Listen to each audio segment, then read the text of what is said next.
حضور صلی اللہ تعالیٰ علیہ وسلم عید فطر کی نماز پڑھنے کے لیے جب تک تشریف نہ لے کر جاتے جب تک کچھ کھجوریں تناول نہ فرما لیتے تھے۔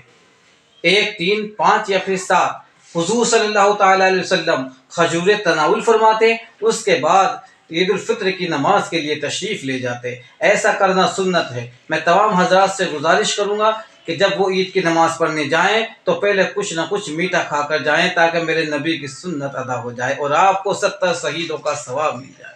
نیت کی میں نے 2 رکعت نماز عید الفطر واجب میں زاہد 6 تکبیروں کے واسطے اللہ تعالیٰ کے پیچھے اس امام کے منہ میرے کعبہ شریف کی طرف اللہ اکبر کہتے ہوئے ہاتھ ناف پر باندھ لیں گے۔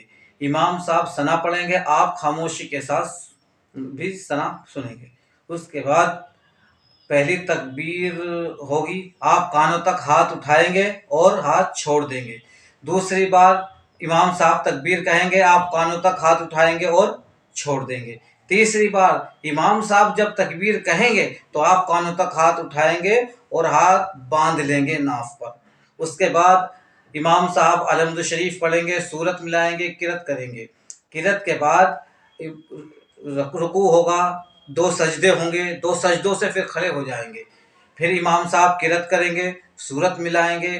جب قرأت مکمل ہو جائے گی تو امام صاحب اللہ اکبر کہیں گے تو ہاتھ کانوں تک اٹھانا ہے اور چھوڑ دینا ہے۔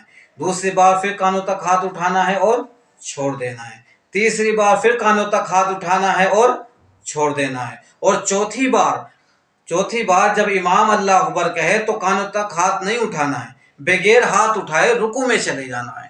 اور جس طرح سے باقی نماز مکمل ہوتی ہے اسی طرح سے مکمل کرنی ہے۔ اب اس میں ایک طریقہ ہے کہ لوگ نماز سلام پھیرنے کے بعد مسجد سے بھاگنے لگتے ہیں، نہیں، خطبہ سن کر جائے، خطبہ سننا واجب ہے۔ کے بعد دعاؤں میں شریک ہوں، ایک دوسرے کو عید کی مبارکباد دیں۔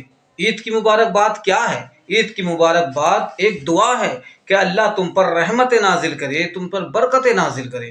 ایک دوسرے کو عید کی مبارکباد دیں اور ایک دوسرے سے مصافحہ ملائیں۔